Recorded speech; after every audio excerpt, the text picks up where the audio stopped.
Siliwach y Bonogel, Nubia Real y Erika Vázquez. Hola, ¿cómo están? Mi nombre es Erika Vázquez. Cachabal Quiché es un proyecto donde vamos a aprender el idioma quiché.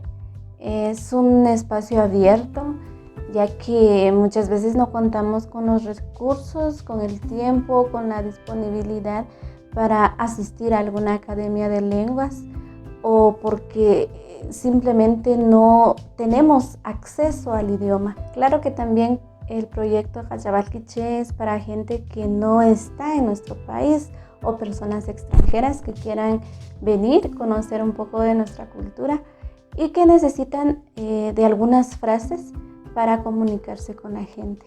Próximamente también contaremos con una página web, un sitio web, donde encontraremos material para niños, para docentes, público en general, que quieran seguir aprendiendo o reforzando el idioma quiché.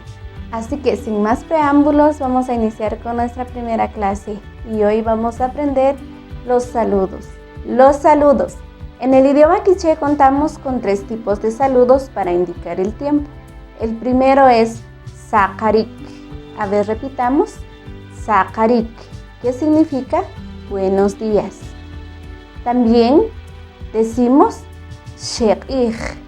A ver, sheq'ij, que significa buenas tardes. Y shokaqab. Shokaqab, que significa buenas noches. Te invito a que practiques los saludos. Nos vemos en el próximo video. Coge baná.